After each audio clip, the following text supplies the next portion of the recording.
Hey everybody, Melon here. Welcome back to another video. Today we're going to be doing another teardown of the Keychron M2. Now, I did just cover this mouse in a review recently. This is probably my favorite shape that Keychron has released, and they did a really fantastic job with this mouse. And this is, in my opinion, Keychron's best mouse that they've released, hands down. So I wanted to make a quick kind of teardown video to kind of show you guys how to service this unit if you absolutely have to. Now, a couple housekeeping things. In order to take this unit apart, you will need somebody to keep track of your screws and a just precision screwdriver set. There's only 2 screws in the bottom and the rest of the screws are fairly straightforward. They're all star screws, so it shouldn't be too hard to take apart, but just have some tools with you. And then, as always, be sure to note that taking this unit apart within the 1-year warranty will void your warranty. So do not take this unit apart unless you are outside of the manufacturer warranty or you're replacing it for your own good. Just know that you are going to be voiding your warranty by opening up the unit to do so. All right, let's go ahead and get right into the teardown of the Keychron M2. So to start off, what we're going to do is we're going to go ahead and flip this over, and we're going to take off the stock skates on the bottom here, which will reveal 2 screw holes here. Now, Keychron has included these little skate removal ramps to make this very easy. You're probably going to want to remove the default stock skates regardless to put on your own aftermarket skates, just because the stocks aren't that great, but it's up to personal preference. So you're going to go ahead and remove 2 screws from here and here. Now that's done in typical fashion of how we normally take these apart, you can get the bottom of the mouse open by putting a little bit of pressure towards the sides here, and the back should pop open just like that. Now next up, what you want to do is just take your fingernail or a pry bar and run it around the entire side of the mouse. Now one thing to note, this side of the mouse is very hard to get out. It's very tight here because there's a clip here and a clip here. You kind of have to press in to release them. I'm going to do the other side first. I'm going to do this side, pop it out like that. And then for this side, it's a little more delicate. Now this may not be how it is on your unit, but this is how it is on my unit. So I'm just going to go ahead and gently press there, and gently press there, and the top shell should pop right off like that. Now these are the 2 clips that I mentioned. They're a little finicky. You just want to put a little bit of pressure here and here, and that should come off. So we'll talk about the base in a little bit. Let's go ahead and talk about the top shell first. All right, so the top shell of the M2 is very similar to a lot of the other top shells we've seen from Keychron. However, there are some small differences. As I noted in my full review, Keychron has added real stabilizers onto the main clicks of the M2, which is making this mouse feel significantly better. There is also a change in the anchoring mechanism. They're actually being held in by actual screws now, which is pretty cool. So we're going to go ahead and take those out. Again, make sure to keep track of what screws go where. Now that you got the screw, all you want to do is just gently kind of peel out from the bottom here, and the click will pop right out just like that. So again, very gently peel up from the bottom, and the click will literally come out of the shell by itself. So here are the main clicks. Again, the exact same semi-convex main clicks we've seen on pretty much all of Keychron's mice, just they do have the unique stabilizer in them and this new anchoring mechanism. So that is the main clicks.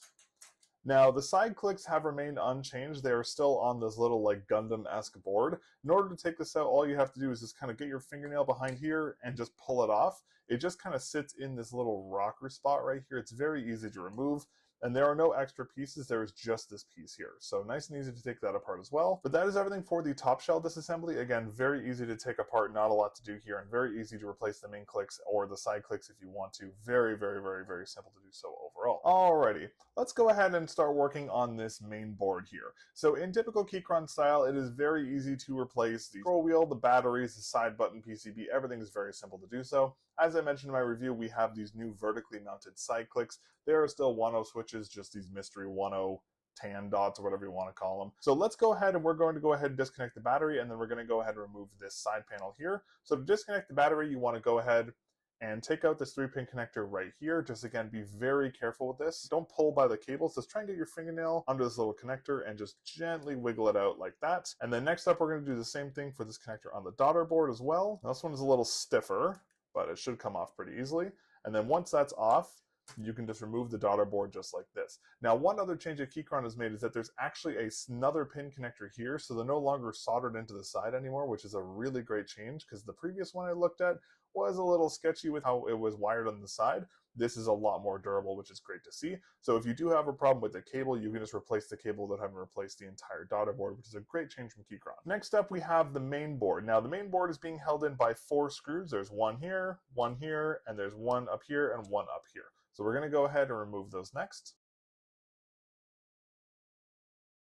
All right, now that you have the screws undone, all you have to do is basically just lift the board straight out. Now again, don't pull the board forwards or backwards because there are retention rails here for the scroll wheel. So what I do is I just grab it from the sides here and just pull straight out like this.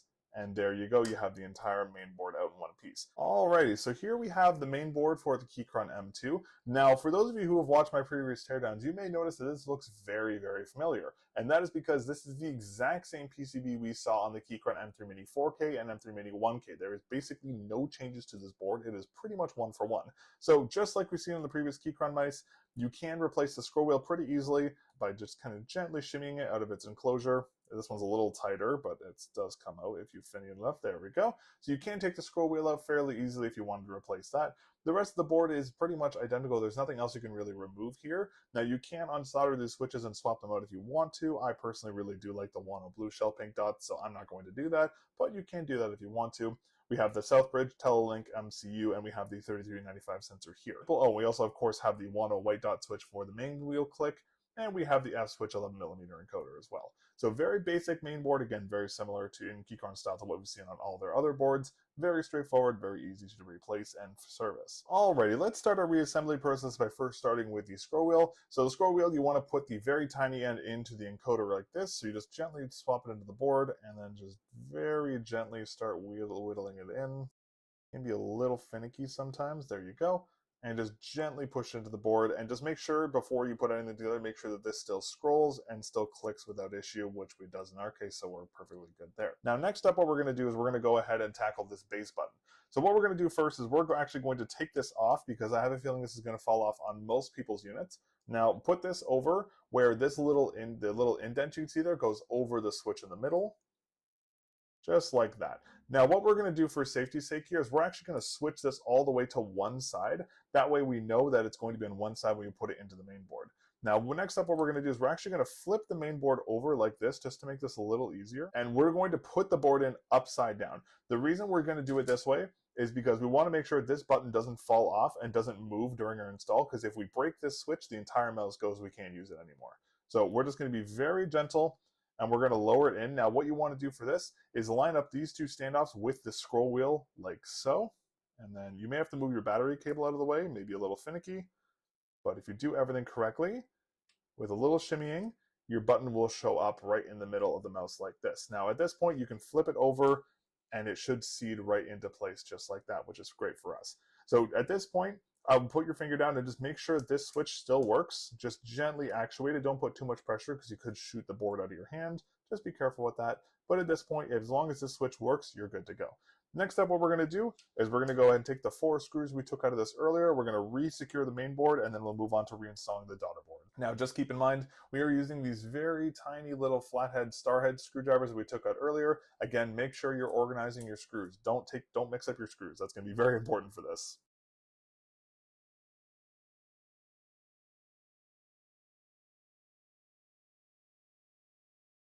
All right, now just a quick note here. You'll notice that I haven't put the screws in all the way. This is just to make sure that this is seated properly. So again, before you tighten all the screws, just make sure everything's good on the bottom. Make sure all the buttons still switch. Make sure everything still works here. Make sure everything's making contact. Once you know that everything's seated properly, then you can go ahead and tighten the board. Just make sure you test everything before you fully tighten it.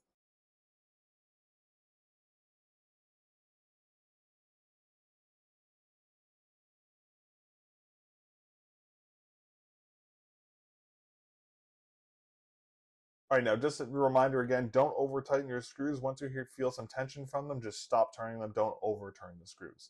Now, next up, what we're going to do is we're going to do this little daughter board. Now, just because I have bigger hands, I'm going to go ahead and connect the cable first. You can do it after if you want, but it's just easier for me to do it with my hands first. So the daughter connector is going to go into this first port right here. So you're going to go ahead and just kind of squidge this in here and just push it in. Again, just be careful with the wires. And then what you want to do is next up, you want to take the actual PCB itself, and it should slide right into this little plastic standoff, fairly straightforward. And you just slide her right in. Now, sometimes this will click, sometimes it won't. As long as it seeds into this and it doesn't wobble, you're completely fine. Next up, what we're going to do is we're going to go ahead and take the battery connector. Now, you will notice this cable can get in the way sometimes, so just fold it back like this, and just take this tri-tip connector and put it into the first tri-tip port here. Now, one thing here is make sure that your connections are even. So you may have to put a little bit of pressure on one side with a fingernail just to make sure that they're seated properly. Just make sure that they are seated properly before you do anything else. Now, at this point, what I would do is I would go ahead, I would flick the unit on, make sure that the power is on. At this point, I would plug this in, use this on your computer, and just double check that everything's working. So double check these side buttons are still actuating, double click the main clicks, actually do something on your computer, check the scroll wheel, just check everything on the unit before you put the top shell back on, just to make sure everything is working properly. Once you've tested everything and you're satisfied that everything is working properly, turn it back off again, and then we're going to go ahead and reassemble the top shell and then reassemble the entire unit. So the top shell is very straightforward. All we have to do here is reconnect these side buttons, which are very easy to do so. So they kind of rest into this natural connector right here. I'll try and get the light to hit it. Hopefully, yeah, like that. So all you do is you basically just take these side buttons and just kind of clip them into here, and they just kind of naturally fall into this little holder. Now, they can be a little finicky sometimes. It depends on how your board is. Some of them are really hard to get in. Some of them are really easy to get in. It's kind of a 50-50. As long as they're in, it should be fine because they're not going to fall out during use, and this little daughter board is going to hold them in place. So don't worry if they're a little too loose. If you flip the shell over and they fall out, then that's a problem, but as long as they hold in, you're good to go. Now, with all main clicks, be extremely careful. It's very, very easy to damage these, so you have to be extremely careful when you do this. So what you're going to do is you're going to go ahead and feed this through the bottom like this, and you're going to rotate this over. And then you're going to just gently nudge it into place down here. Now, once you see that the click is kind of in place up here, what you want to do is just take your hand and just double check that this is all lined up with the standoffs on the bottom, and just gently push down. You may have to wiggle it around a little bit, and it should just naturally fall into place just like that. Sorry, I know it's kind of hard to see. Let me do it again for you. So what you want to do is just gently, and it should fall into place. Don't force it down if it's not on the standoffs because you'll break the main clicks. Just be very, very careful with that. All right, now next up, we're going to do the next click here. Now this one is a little harder to do than this one. I'm not 100% sure why. It's a little weird just with the way they're mounted, but this one can be a little harder to do. Now this may not be on every single unit, but it's like this on my unit. So what you have to do here is go ahead, same procedure as the first. You just want to put in the click from the front like this, slide it into place. Towards the front of the mouse, you want to make sure that the stabilizer and this make contact here, so slide it into place. Now, once you get it into the shell, you'll notice how this corner here kind of prevents you from actually clicking it in. So what you need to do is just run a fingernail under here to break some of the pressure, and you basically just want to force this down. Now, make sure it's lined up pretty closely to where it's supposed to go before you force it in, because obviously you can't break the clicks pretty easily on these things. And it will take a couple tries for you to get it anchored properly, but once you have it lined up, you can force it and click it in and it will work properly. Double check to make sure the button still has some stabilization on it. I don't know why there's such a difference between the two. I think it's because where it's mounted here to here, there's a bit of a mismeasurement here. But regardless, once you get them in, it should be good. Now, next up, you're going to go ahead and take this UFO-looking screw that we took out earlier. This is the only silver screw in the entire teardown, so just make sure you keep track of that. You're going to go ahead and put that into this hole here and this hole here. Now, be very, very careful. Do not over-tighten these. So once you feel some feedback from the screws, stop screwing. Do not over-screw them because you will damage your main click. So be very careful.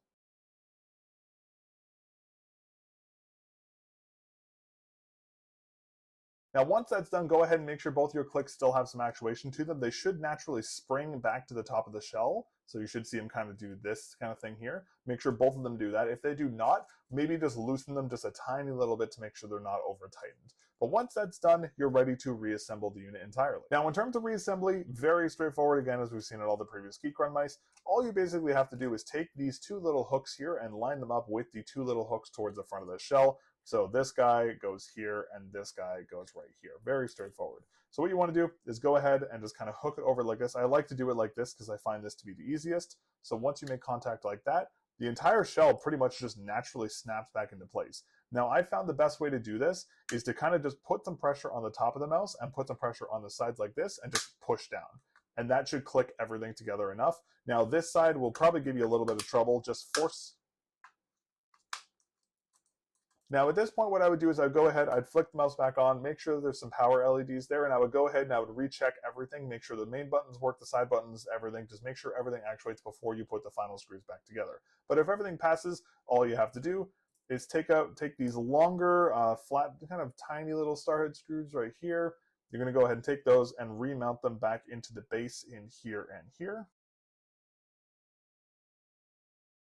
Now, for those of you watching my review, you will mention I said there was a little bit of creaking towards the back area of the M2 where the top shell met the bottom shell right here. That was because one of these screws was loose. So be sure to give these a good tighten. Don't over tighten them obviously, but make sure that they're tightened enough where there's no creaking when you press around on this area. But that is everything for the teardown of the Keychron M2. Thank you very much for watching. I greatly appreciate it. If you guys enjoyed the video, please leave a like on the video and maybe consider subscribing to the channel. I do teardown videos for all the mice I cover on the channel, including doing full reviews like I've already done for the Keychron M2. So if you're interested in watching that, you can go ahead and check that out. But that is all for today. Thank you very much again for watching, and I'll catch you guys in the next teardown video. Peace.